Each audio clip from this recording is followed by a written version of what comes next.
તમે ક્યારેય વિચાર્યું છે કે હિન્દુ ધર્મમાં પુરુષોત્તમ માસ અથવા અધિક માસ કેમ આવે છે?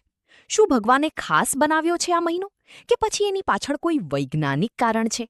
ચાલો આજે સરળ ભાષામાં સમજીએ. એ પહેલા ચેનલને સબસ્ક્રાઇબ અને કોમેન્ટમાં જય શ્રી કૃષ્ણ જરૂરથી લખજો. આપણે જે હિન્દુ પંચાંગ વાપરીએ છીએ એ ચંદ્ર એટલે કે મૂન પર આધારિત છે. ચંદ્ર પ્રમાણે એક મહિનો લગભગ 29.5 દિવસનો થાય છે અને એવા 12 મહિના મળીને વર્ષ બને છે લગભગ 354 દિવસનું. પરંતુ અંગ્રેજી કેલેન્ડર અને ઋતુઓ સૂર્ય પર આધારિત છે, જેમાં એક વર્ષ હોય છે 365 દિવસનું. હવે અહીંથી શરૂ થાય છે આખી વાત. દર વર્ષે ચંદ્રવર્ષ અને સૂર્યવર્ષ વચ્ચે લગભગ 11 દિવસનો ફરક આવી જાય છે. શરૂઆતમાં તો આ ફરક નાનો લાગે, પરંતુ દર વર્ષે વધતો જાય છે અને લગભગ 32 મહિના પછી આ ફરક લગભગ આખા એક મહિનાનો થઈ જાય છે. જો આ ફરકને સુધારવામાં ન આવે તો થોડા વર્ષો પછી દિવાળી ઉનાળામાં આવવા લાગે અને હોળી શિયાળામાં.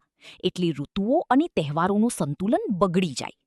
એટલે જ હિન્દુ પંચાંગમાં લગભગ દર 3 વર્ષે એક વધારાનો મહિનો ઉમેરવામાં આવે છે, જેને અધિક માસ કહેવામાં આવે છે. પણ હવે પ્રશ્ન આવી, એને પુરુષોત્તમ માસ કેમ કહેવામાં આવે છે? કથા અનુસાર પહેલા આ મહિનાને કોઈ મહત્વ આપતું નહોતું.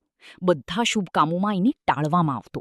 ત્યારે આ મહિનો ભગવાન વિષ્ણુ પાસે ગયો અને પોતાની વ્યથા કહી. ત્યારે ભગવાન વિષ્ણુએ કહ્યું, આજથી તું મારું માસ કહેવાશે. ભગવાન વિષ્ણુનું એક નામ પુરુષોત્તમ છે, એટલે ત્યારથી આ મહિનો પુરુષોત્તમ માસ તરીકે ઓળખાવા લાગ્યો. હિન્દુ ધર્મમાં માનવામાં આવે છે કે આ મહિનામાં જપ, તપ, દાન, ઉપવાસ અને ભક્તિ કરવાથી અનેક ગણું પુણ્ય મળે છે. તો મિત્રો, પુરુષોત્તમ માસ માત્ર ધાર્મિક નથી, એની પાછળ ખગોળશાસ્ત્ર અને સમયનું સંતુલન જાળવવાનું વૈજ્ઞાનિક કારણ પણ છે. જય શ્રી કૃષ્ણ.